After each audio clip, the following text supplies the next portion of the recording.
అందరికీ నమస్కారం. Welcome to Bharathi media. 2024 elections కు సంబంధించి ఆంధ్రప్రదేశ్లో పరిణామాలు మారుతూ ఉన్నాయి. తెలుగుదేశం పార్టీ, జనసేన పార్టీ, అదేవిధంగా బీజేపీ కలిసి ఒక కూటమిగా ఎలక్షన్స్కి వెళ్ళబోతున్న వేళ తాడేపల్లిగూడెంలో ఒక సభ జరిగింది. దీంట్లో పవన్ కళ్యాణ్ మాట్లాడిన మాటలు మంటలను రేపుతున్నాయి.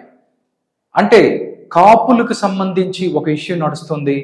పవన్ కళ్యాణ్ మాట్లాడిన మాటలు ఏదైతే ఉన్నాయో దానికి సంబంధించి హరిరామ జోగయ్య, చేగొండ హరిరామ జోగయ్య కానీ, దాంతోపాటు ముద్రగడ పద్మనాభం కానీ వీళ్ళందరూ హట్ అయ్యారు అనేది తెలుస్తుంది. వాళ్ళు పంపించిన లేఖల ద్వారా తెలుస్తుంది.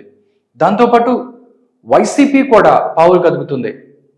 ఇలా ఏ పార్టీ ఆ పార్టీ గెలవటానికి పావులు కదుపుతున్న వేళ నేషనల్ సర్వే సంస్థలు కూడా ఆంధ్రప్రదేశ్లో కౌన్ బనేగా ముఖ్యమంత్రి అనే పేరు మీద సర్వేలు చేస్తున్నాయి. ఆ సర్వేలు మనం చూసుకున్నట్లయితే ఇప్పటి వరకు ఇండియా టుడే మనకి ఒక సంచలన సర్వే ఇచ్చింది. దీనికి సంబంధించి రానున్న ఎలక్షన్స్లో ఆంధ్రప్రదేశ్లో 17 ఎంపీ స్థానాలు తెలుగుదేశం పార్టీ అండ్ జనసేన గెలుచుకోబోతుంది. అదేవిధంగా 8 ఎంపీ స్థానాలను వైఎస్ఆర్సీపీ గెలుచుకోబోతుంది అని చెప్పారు. ఇలా ఇంకా చాలా సర్వేలు వచ్చినా కానీ టీడీపీ అండ్ జనసేన పార్టీకి ఎడ్జ్ ఉంది, టీడీపీ అండ్ జనసేనే గెలవబోతోంది అంటూ చాలామంది సర్వేలు చేశారు. దానిలో భాగంగానే pioneer poll strategies private limited అనే సంస్థ కూడా సర్వే చేశాయి. అంటే ఎన్ని ఎంపీ స్థానాలు వస్తాయి, అదేవిధంగా అసెంబ్లీ స్థానాలు ఎన్ని గెలుస్తాయి అని చెప్పింది. దీంట్లో కూడా టీడీపీ అండ్ జనసేనకే ఎడ్జ్ ఉన్నట్టు వాళ్ళు చెప్పారు. దాంతోపాటు ఇప్పుడు ఒక నేషనల్ టీవీ ఏబీపీ అనే ఒక సంస్థ ఏదైతే ఉందో అది సర్వే చేసింది. అసలు ఈ సర్వే వివరాలు ఎలా ఉన్నాయి, దీంట్లో ఏ పార్టీ గెలవబోతుంది అని ఈ సర్వే సంస్థ చెప్తుంది అనేది మనం ఒకసారి చూద్దాం.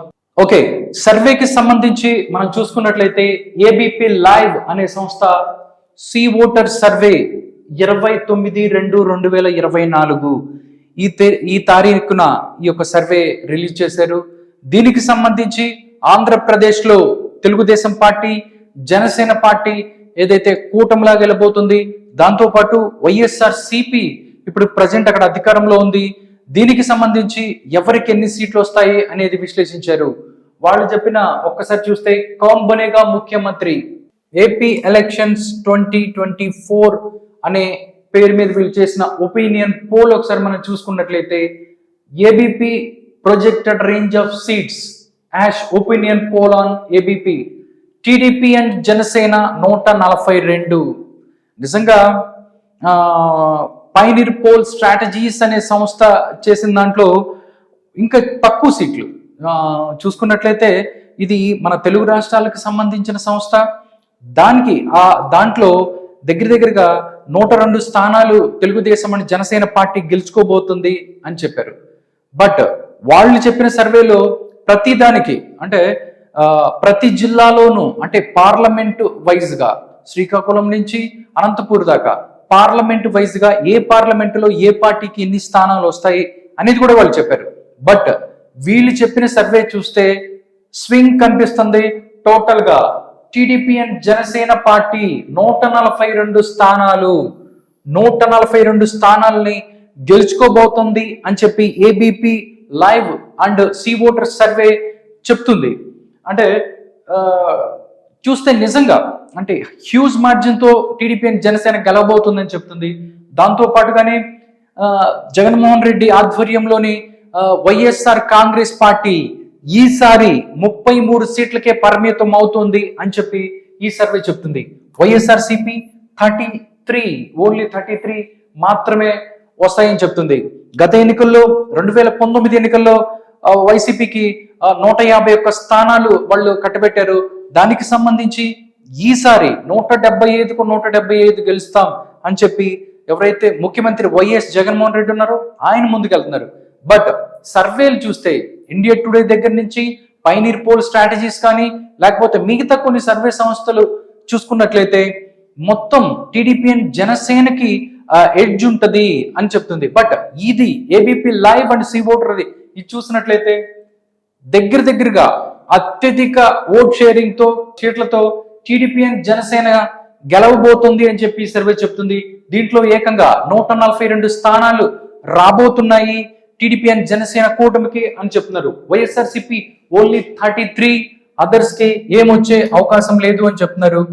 నాకు తెలిసి ఈ సర్వే టీడీపీ అండ్ జనసేన కూటమితో వెళ్తే ఎలా ఉంటుంది అనే దాని మీద వాళ్ళు ఈ సర్వే చేశారు. దానికి సంబంధించి బీజేపీ కూటమిలోకి రాకముందు పరిస్థితి, బట్ బీజేపీకి ఎన్ని సీట్లు టీడీపీ అండ్ జనసేన కూటమి ఇవ్వబోతుంది, అదేవిధంగా జనసేనకి ఎన్ని సీట్లు వస్తాయి అనేది మొత్తం చెప్పలేదు. కానీ టీడీపీ అండ్ జనసేన కూటమికి 142 స్థానాలు, అదేవిధంగా వైఎస్ఆర్సీపీకి 33 స్థానాలు, అదర్స్ 1 స్థానం కూడా గెలుచుకునే అవకాశం లేదు అనేది చెప్తున్నారు. టోటల్ గా బీజేపీ వచ్చిన తర్వాత కూటమికి ఎన్ని వస్తాయి, వైఎస్ఆర్సీపీకి ఎన్ని వస్తాయి అనేది తేలనుంది. ప్రజెంట్ ఇప్పుడు చూసుకున్నట్లయితే ఇంకా ఎన్నికల నోటిఫికేషన్ రాలేదు, నోటిఫికేషన్ త్వరలోనే రాబోతుంది అని చెప్తున్నారు. నోటిఫికేషన్ తర్వాత పరిణామాలు ఎలా ముందుకెళ్తాయి, ప్రతిరోజు చూసుకున్నట్లయితే రాజకీయ పరిణామాలు మారుతున్న పరిస్థితి కనిపిస్తుంది. అంటే అక్కడి నుంచి ఇక్కడ నాయకులు, ఇక్కడి నుంచి అక్కడికి నాయకులు వెళ్ళిపోతున్నారు. ఎవరైతే చేగొండి హరిరామ జోగయ్య కుమారుడు ఎవరైతే ఉన్నారో చేగొండి సూర్యప్రకాష్ ఈరోజు వైఎస్ఆర్ కాంగ్రెస్ పార్టీలో జాయిన్ అవబోతున్నారు. దాని తర్వాత ముద్రగడ కూడా తన తర్వాత కార్యాచరణ ప్రకటించే అవకాశం ఉంది. దీని తర్వాత ఆంధ్రప్రదేశ్ లో కాపుల ఫ్యాక్టర్ ఉంది. పవన్ కళ్యాణ్ మాటల ద్వారా కాపులు హట్ అయ్యారు. తద్వారా కాపులందరూ వైఎస్ఆర్సీపీ వైపు, అదేవిధంగా జనసేన పార్టీ వైపు ర్యాలీ అవుతున్నారు, చెడు సగం అని చెప్తున్నారు. కానీ కొంతమంది మాత్రం కాపులందరూ పవన్ కళ్యాణ్ వైపే ర్యాలీ అవుతున్నారు అని చెప్తున్నారు. చూడాలి ఈ పరిస్థితులు కొన్ని రోజులకి సర్దుకుంటాయా, లేకపోతే కాపుల ఫ్యాక్టర్ ఆంధ్రప్రదేశ్ లో సీట్లని ఏదైతే అధికారాన్ని వాళ్ళ యొక్క ఏ పార్టీకి అధికారం రాబోతుంది అనే దాన్ని వీళ్ళే దాన్ని తారుమారు చేయబోతున్నారా అనేది కూడా తెలుస్తుంది. నిజంగా గత ఎన్నికల్లో కావచ్చు, అంతకుముందు ఎన్నికల్లో కావచ్చు, అత్యధిక శాతం ఉన్న కాపులు ఆంధ్రప్రదేశ్ లో రాజకీయాలను శాసించారు. బట్ ఇప్పుడు కూడా అదే పరిస్థితి జరగబోతుంది. పవన్ కళ్యాణ్ తో హట్ అయిన కాపులు కొంతమంది చీలబోతున్నారు అన్నట్టు తెలుస్తుంది. బట్ చాలా మంది మాత్రం జనసేన నాయకులు మాత్రం ఓన్లీ పవన్ కళ్యాణ్ వెనకే ఉన్నారు. ముద్రగడ అండ్ హరిరామ జోగి లాంటి ఒకరిద్దరు వ్యతిరేకంగా మాట్లాడితే మాకు వచ్చే నష్టమేం లేదు. తెలుగుదేశం పార్టీ, జనసేన పార్టీ కూటమిగా ఏర్పడి చాలా స్ట్రాంగ్ గా ఉంది. మేము డెఫినెట్లీ దగ్గరగా ఎక్కువ స్థానాలు కైవసం చేసుకొని ముందుకెళ్తాం అని మేము ఆంధ్రప్రదేశ్లో మేము గెలుస్తామని చెప్తున్నారు. బట్ ఇప్పుడైతే పోలింగ్ జరగడానికి కొన్ని రోజుల టైం ఉంది. ఈ నెల లేదా నెల 15 రోజుల్లో ఏం జరగబోతాయి, ఇంకా అంటే ఈ సర్వేలు ఎలాగుంటే ప్రజా నాడి ఎలా ఉంది, ప్రజలు ఎలా ఉండబోతున్నారు, ఏ పార్టీకి పట్టం కట్టబోతున్నారు అనేది ప్రస్తుతానికి మాత్రం సస్పెన్స్ గా ఉంది. చూడాలి రానున్న రోజుల్లో ఏం జరగనుందో.